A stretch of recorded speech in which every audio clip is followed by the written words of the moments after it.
we all cherish and we admire, and we're looking forward to hearing his words of chizuk, Aharon Feldman.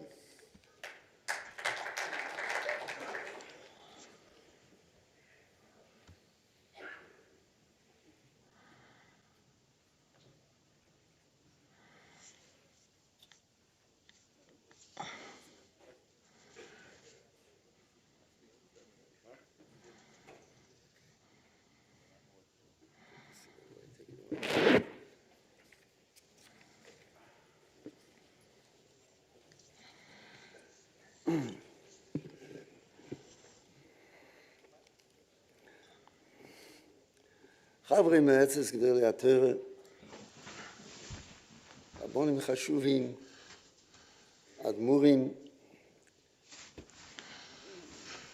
רבנים, Board of Directors of Agudas Yisrael, and beloved assembled guests. You saw the video before describing the difficulties of the past year. The Gedolei Torah, the Rosh Yeshivas that we lost, the war in Eretz Yisrael. The war has taken 800 lives so far and wounded 10 times as many, displaced nearly 800,000 people. There's a glimmer of hope in the recent ceasefire agreement with Lebanon, but we're far from being out of the woods. We hope that we'll have a Yeshua B'Korov. What is remarkable in America, on our home front, is the reaction here in the country to the atrocities of October 7th of last year. We expected sympathy for those atrocities, but instead we were faced with a global wave of hatred and accusations which defy the imagination. And this wave has not yet subsided. Genocide is a term invented to describe the indescribable. The evil of Hitler, Yamach Shemoy. And this term is applied to a nation which legitimately defends itself, is fighting for its survival, and which, unlike any nation in the history of war, exhibits humanitarianism by informing those buildings that they are going to bomb because there are tunnels underneath, informing the people to leave the buildings. Despite all this humanitarianism, they are accused of genocide. And the International Criminal Court accuses the Prime Minister of Israel of crimes against humanity. Most only to the Jews. Has the world gone mad? No. It's not a new phenomenon. Hatred the Jew has created has existed since the beginning of the Jewish people. Chazal tell us, why is the mountain upon which the Torah was given called Sinai? Sinai is the same as the word sino, hatred. When the Torah was given, hatred came down to the world towards the Jewish people. And even before Sinai, the sages tell us that Esau hates Yaakov. It's a fixed principle. Esau is the forefather of the Roman Empire and the forerunner of the Western world. Hates Yaakov, the forefather of the Jewish people. Halochahi. It's a principle. So the world is behaving as it always has behaved.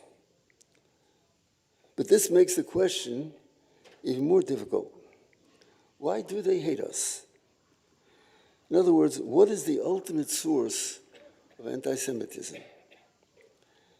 This is a puzzle which has eluded historians and philosophers for years. I would like to share with you what I believe is the real reason for anti-Semitism. Let me first tell you a story of a young man I met about 30 years ago when I was teaching in Eretz Yisrael at the Yeshiva of Bali Tshuva. This young man was brilliant, very frum, but he was not born a Jew. He was a convert, a Ger Tzedek. He was very talented. He had a doctorate in philosophy from Columbia University. He was earning $1,000 an hour as a currency trader for Chase Bank 30 years ago. He gave up his job to learn more about Judaism, came to Yeshiva of Bali Tshuva. I once engaged him in a conversation and asked him, tell me, what book which you read influenced you more than any other to become Jewish? As a PhD in philosophy, I expected him to say Moreh Nevuchim or some other philosophical work, but instead, without hesitation, he answered, Pirkei Avos, the Ethics of the Fathers. I was astonished. Pirkei Avos? I read it constantly, and it doesn't cause me to make radical changes in my life. He explained, when I read the Mishnah that says, Hakino v'tavo v'koved metzin es odom min ha'olam, jealousy, physical pleasure, and the seeking of glory destroys a person's life. I was shocked. These were the things that I was living for. These were the things that my friends were living for. And these were the things that society was living for. And here you have the Jews saying that these are the things that destroy life. In other words, the Jews were saying, you have it all wrong. I was shaken to my core. How could the Jews stand up against the entire world and say they have it all wrong? But then I thought about it more, and finally I realized that the Jews have it right, and that we indeed have it wrong. I wanted to join a nation that has it all right. With the giving of the Torah, the Jewish people carried a message to mankind. It said that for mankind to be successful, and for each individual in particular to be successful, they must subordinate themselves to Hashem, and that man cannot worship himself. When man makes himself the purpose of his existence, his life will end in failure. Akino, atavo, v'akoved, metzin es odom min ha'olam. Man's personal life will be filled with unhappiness. His national life will be filled with conflict. And humanity as a whole will be afflicted with wars and destruction. The only way to happiness, says the Torah, is l'chata b'chaim, choosing life. And what is life? Choosing to come closer to Hashem, choosing to be selfless, to be loving, kind, merciful. When we are ready to sacrifice our self-worship to worship Hashem, we will be successful, happy. Otherwise, we're doomed to failure. This is the reason for anti-Semitism. This young man converted to Judaism because he realized that they have it all wrong. But the rest of the world is not ready to say that. They hate us for the same reason. They resent the fact that we are saying they are all wrong, even if non-observant. But the name Jew means that we consider ourselves to have the answers to life that they do not have. How dare you, they say to us, that we have to turn our lives upside down. How dare you that the pursuit of rights, pleasure, power is all wrong. How dare you claim that you're the only nation that has it all right. Every billboard, every advertisement, every movie, every novel, every psychological theory shouts out, the kina taiva v'kova will make men happy. How dare you have the chutzpah to declare that these goals are meaningless, that they are in reality the bane to successful life and the cause of human unhappiness. That's why they hate us. They hate us. They hate the non-observant Jew also, because he carries the name Jew. He's proud to be a Jew.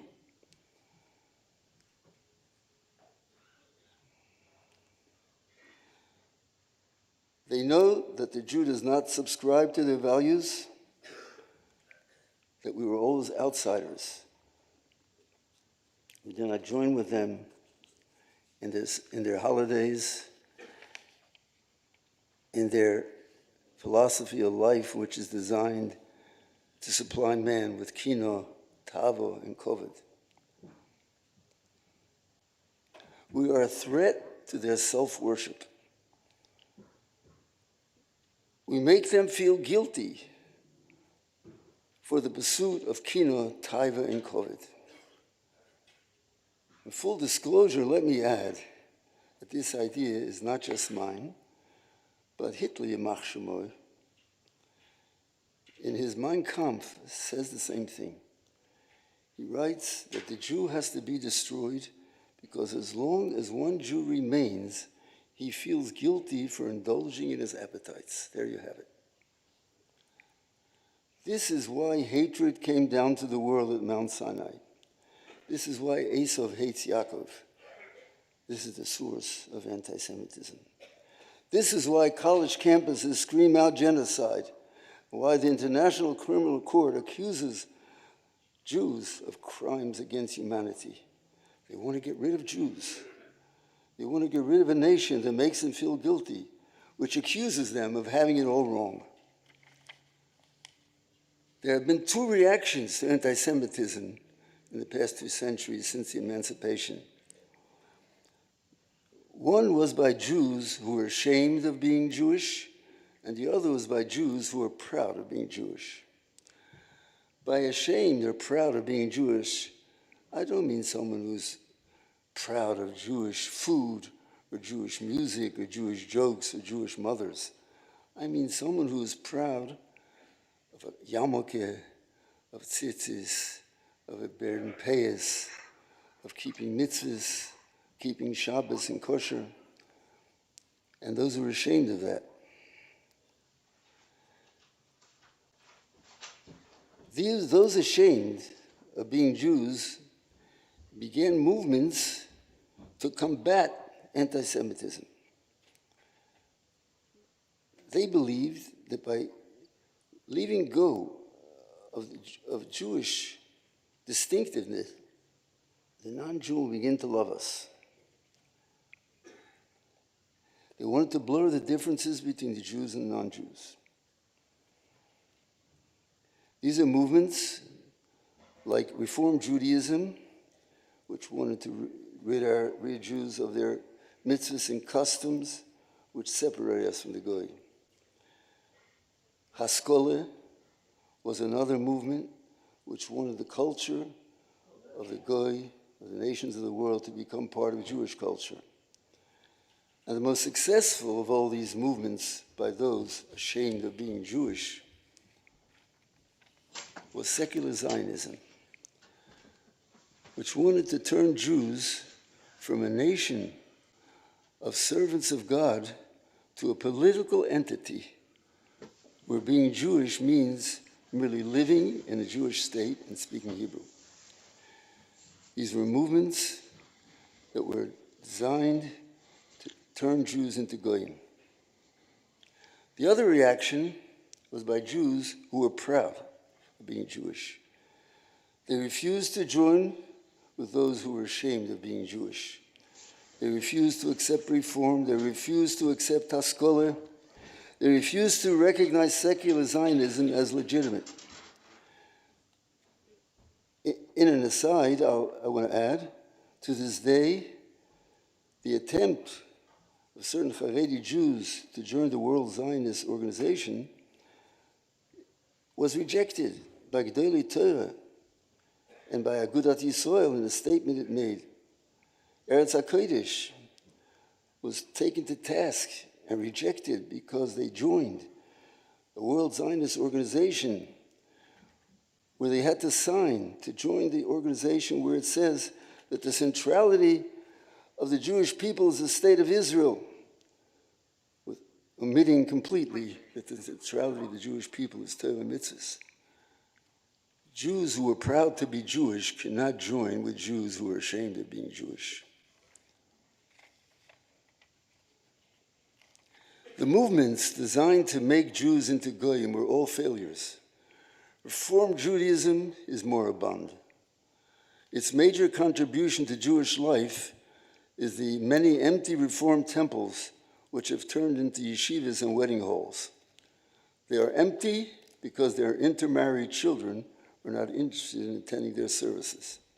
Haskalah and its second-rate writers have long been forgotten, except for some streets in Israel that are named after them. Secular Zionism, as we saw on October 7th and its aftermath, far from solving anti-Semitism, it has created more global anti-Semitism than anything in history. Those proud to be Jewish reacted to anti-Semitism differently. First, they created massive Hasidic courts. There was an explosion of the number of yeshivas. There's enormous spread of kodelim and Torah learning. Perhaps the most noble of the reactions of Jews proud to be Jewish is the formation of Agudas Yisrael, where Jews proud to be Jews banded together to make sure their Judaism would not be compromised. But what about anti-Semitism? What was the reaction to anti-Semitism by those Jews proud to be Jewish? Anti-Semitism cannot be solved. It came down to the world with the Torah. Hashem knew that he was giving a Torah together with hatred of the rest of the world to the Jews. He wanted Jews to be the conscience of the world. He wanted the world to recognize that there is something besides kinotai v'koved. He wanted the nations of the world to say, whatever is decent in the world, including some aspects of their religions, is a result of the Jews.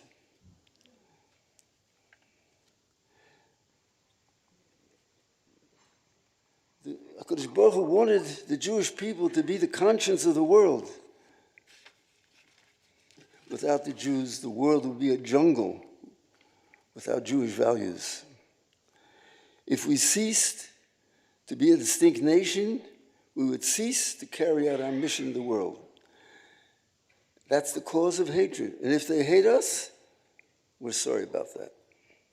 We have to maintain our mission on earth, which is to be a distinct nation that has the values which declare that service of Hashem is the purpose of life, not seeking individual rights, power, and wealth.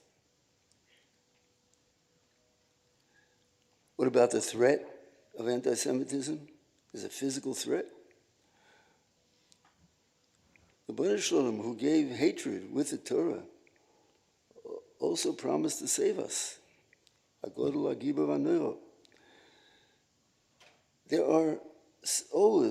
have always been 70 wolves, which is the metaphor used for the 70 nations. 70 wolves who want to devour the lonely sheep of Israel. But HaKadosh Baruch Hu doesn't let them, and he hasn't let them for thousands of years, and he will never let them till Bias HaGoyel. But he only protects us if we remain faithful to our mission, which is being different, which is being proud of being Jewish, which is saying that Akinu v'Atayva v'Koved is not our value system.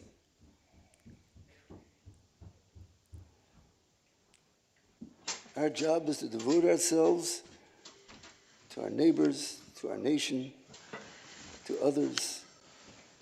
We have to serve Hashem by keeping His Torah and mitzvahs, by davening to Him. If we do that, then Hashem says, I'll protect you from the 70 wolves. And if you don't do it, then the wolves will devour you.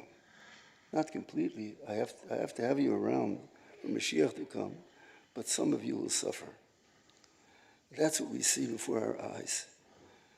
This is a result, what's happening is a result of our lack of commitment to what a Jew is. A lack of commitment. We're trying to get the Goy to love us by compromising our values. And HaKadosh Baruch Hu says, I won't protect you. I want you to be the conscience of the world. And if we remain Jewish, proud of being Jewish, if we recognize the truth of Torah, if we reject compromises, if we bring home to ourselves that we can't live for kino, for taiva, for koved, then the world will recognize the truth of Torah. Like this young man. Olu Moshin b'Hartzion lishput es ha'Esov. Oisel Hashem amlucho. Esau will be conquered, and the kingdom of Hashem will reign. Oy Hashem lemelech hakol ha'oretz. Bayemahu yi Hashem echod u'shmo echod.